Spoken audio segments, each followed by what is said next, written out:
Hello everyone. In this episode, I'm going to take a look at aniHead.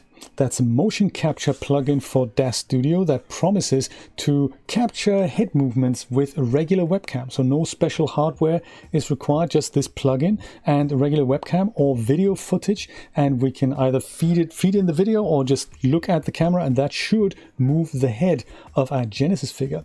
That's interesting, isn't it? Let's take a look at it.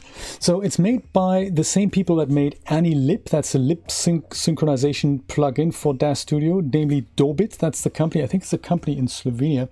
And, you know, don't judge it too harshly by this thumbnail. I don't know why this guy has micro spaghetti flying all over his face. I'm not entirely sure it's representative of the product, but I also understand that making a promo image is hard sometimes. So there's a usage video at the bottom here that shows you how to do this with a video file. I'm going to show you how to do this with a webcam, like live webcam feed, and it tells you a little bit about it. Let's go through the promo images here. It detects face movements and calculates this square here, essentially. So as I move my head, you'll see that the dimensions and the angles in this square will kind of change, and it'll update that fairly accurately.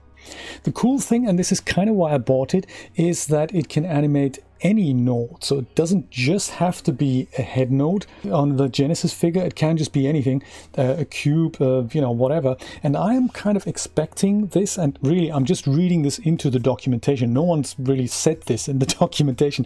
I'm kind of expecting for this to happen live. So I'm thinking there should be some kind of a live preview that will let me see this in real time in the viewport. As we'll find out, that's not quite the case. But yeah, it's one of those things.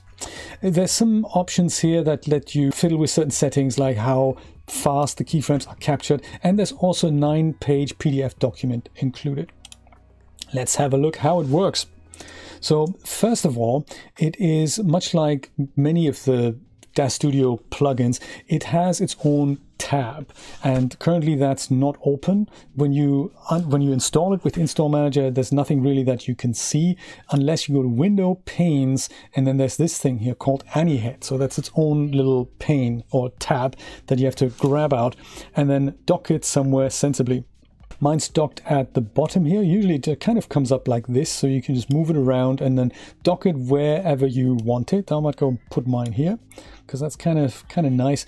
And the first thing it'll tell you here is that it needs a serial number. So that mine is not activated right now. Often plugins have a fairly convoluted thing to do that. They usually need you to go over to Help, and then About Install Plugins will bring up a list of any plugins that will require a serial number. This is quite nice that in aniHead they didn't do that. They just say, hey, I'm not activated, put your serial number in here. And once you've done that, you have to restart DAZ Studio. So the serial numbers, just to show you this, there on the DAZ 3D website. If you go over here to the top right to My Account, then you will see a list of things you recently did, and including one tab here that's called Serial Numbers. Can you see that here? Yeah, there, just at the end here. Can you see that? Is that better? Yeah, either way will work. Here's the one, that's serial numbers. And if you click in there, you see all the serial numbers on your account, and that's where you'll find the one for aniHead. Let me just quickly do that. There we go. A couple of minutes later, fresh restart, and we can see that these two tabs, they can now be selected. So this is now the plugin in its activated state. So it gives you some usage instructions here. That's quite nice. It also gives you a link to the manual. That's always a nice touch. So if you click on that, you get a PDF document that has 9 pages worth of how this thing works.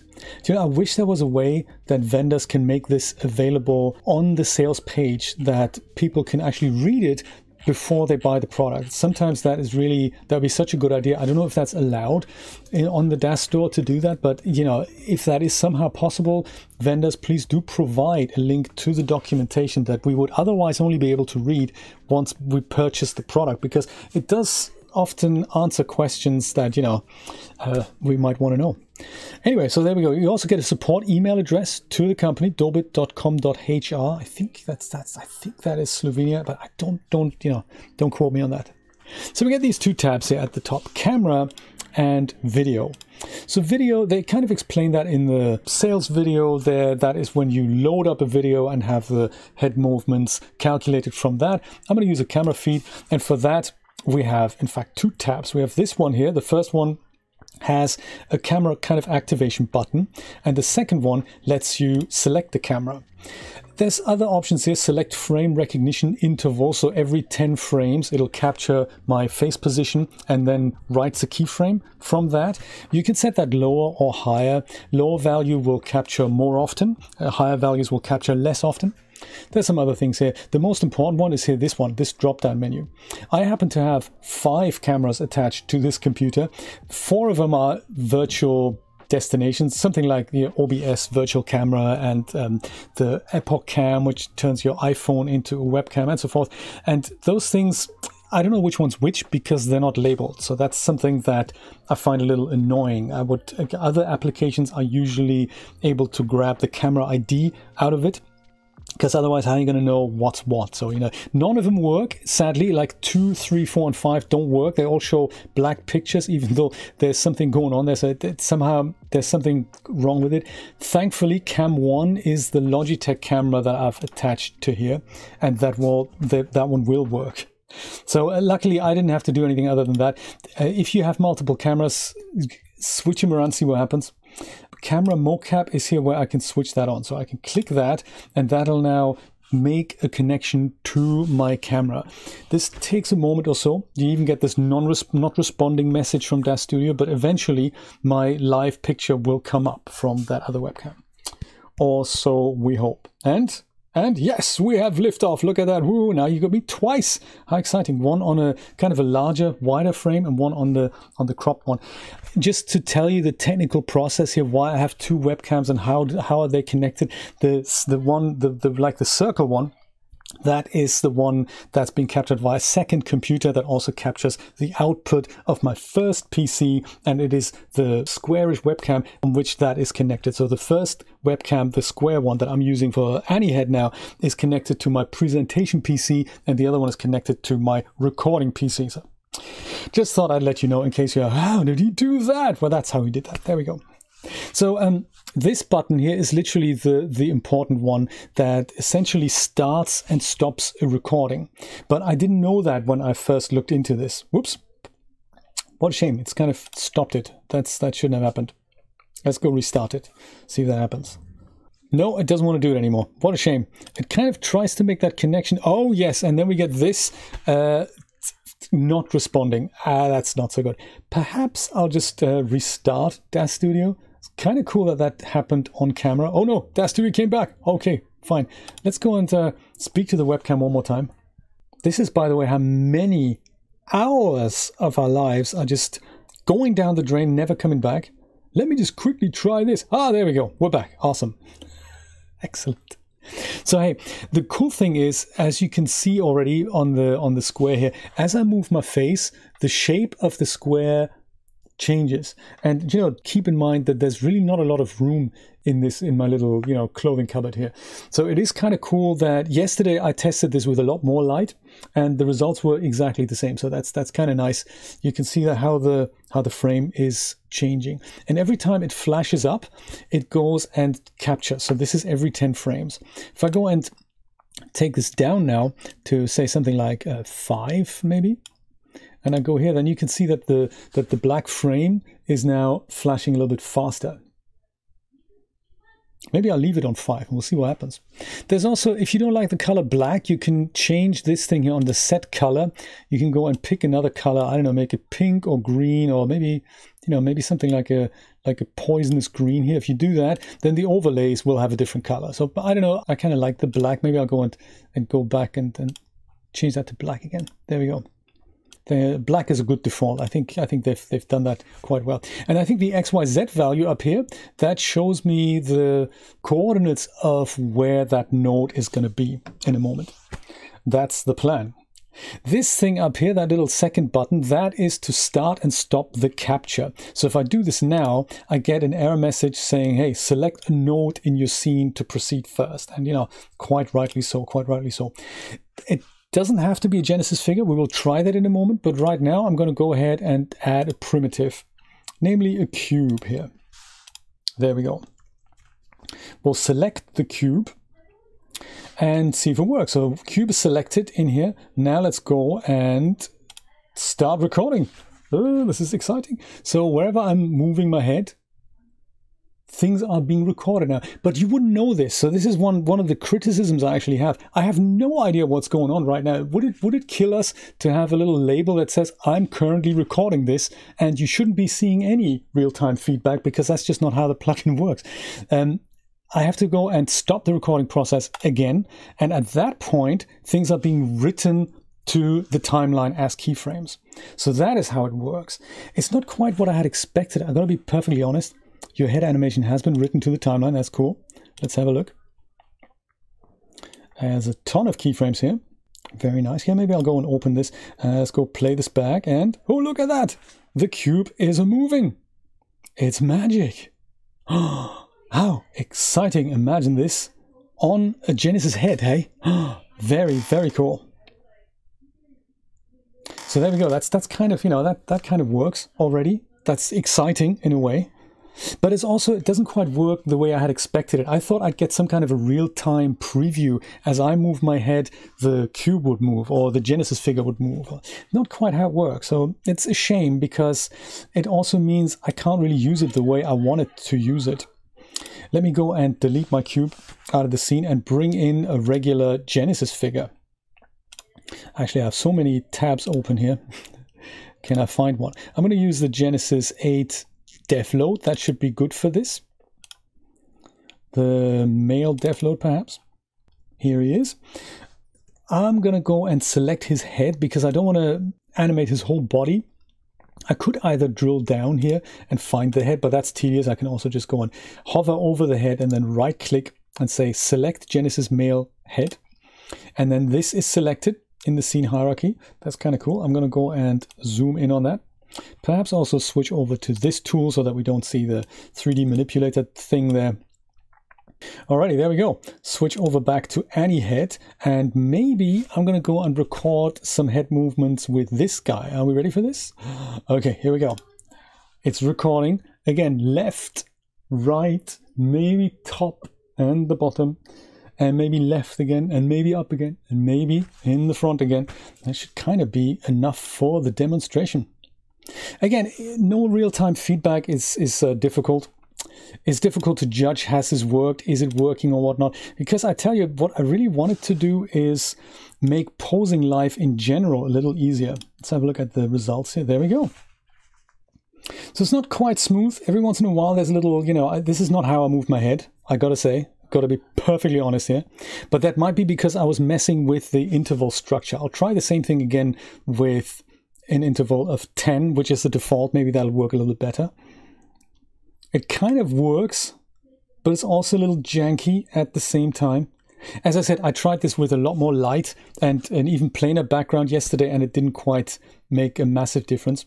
I think it does what the black square is doing in the overlay here. I think it does that. Let's try this again. In fact, in order to just go and bring all these things back, I'm just going to go and take the Genesis figure out again and put it back. That'll delete all the keyframes out. And I'll set the thing in the aniHead tools here to...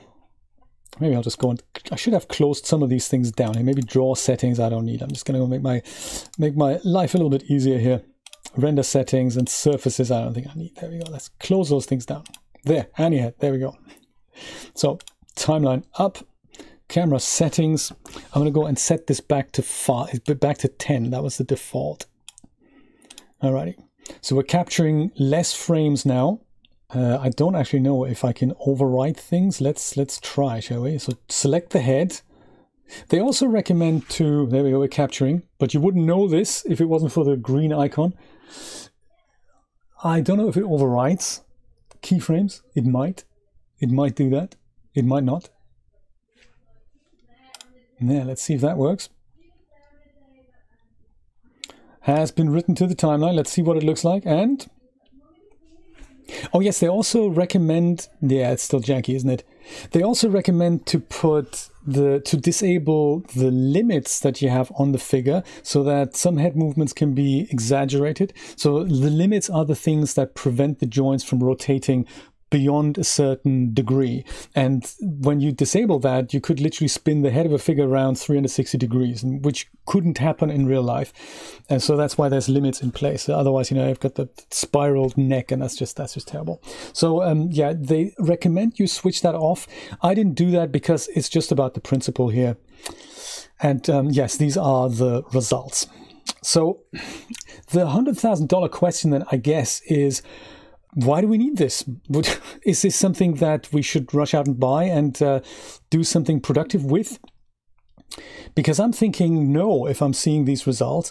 I think for me, what is interesting in principle is the fact that there is potential to do something else with it. So I think what I like is I'd like to capture the head movements and also capture expression movements at the same time with a regular camera. So there is a similar product out there that requires a $1,500 iPhone and a $300 software package, and then that kind of makes that work because it captures your face in 3 dimensions somehow. But doing the same thing with a regular camera, I think that would be kind of cool. Because right now, I think it has limited usage options. I mean, it is just as easy if I just select the head and select my power pose tool and select the head and then just go move the head this way. I mean, that is a much smoother movement I get here with literally a few single mouse clicks. I could also just go over to the Puppeteer tab and set up some Puppeteer points and move my head that way. So I kind of wonder what the usage for this product in its current shape or form is. And I gotta say, I don't really see much right now. Now, that's not to say that this hasn't got potential. So I just think that head movements without body movements or head movements without expression movements is of limited use. Also, DAZ Studio really is better at still images than at animations. So I would find that something that lets me preview in real time what a head movement looks like, that lets me go and click a button when I'm happy and lock that in as a static pose on the current figure. Now that I could see being really helpful, that I could see being very valuable. If the developer, and they're active in the scene, so if they are thinking of adding facial expression reading from a regular camera to it, I think we have ourselves a really exciting project. So I think these 2 things I'd like to see: real-time preview, including expressions, and something that lets me capture one pose as a still. I think that would completely sell me on the project. Currently, I don't really see that much use for it. It's a good concept, don't get me wrong. I'm excited about the possibilities of a future update, but currently I don't really see that much usage of it. And that is, you know, just checking here, that is in March 2021. With version number, I would imagine, I don't know, 3.5.7 or 1.0.2.300, one of those things. This is probably the version that I have. That's the one that's the last one that's mentioned at the very end of the manual. So yes, that is aniHead. If you want to pick it up, I believe right now it is on sale as part of March Madness. Usual asking price for this product is $40. I picked it up for about 50% less. Like this discount indicates that this is, I think this is what I bought it for, around $20. And I might keep it and see where this is going. So I'm kind of having high hopes that this is being updated with more features in the future. Hey, I hope you liked this. I hope you enjoyed this. And other than that, join me in the next video. I'm already looking forward to it. Take care, my friends. Bye-bye.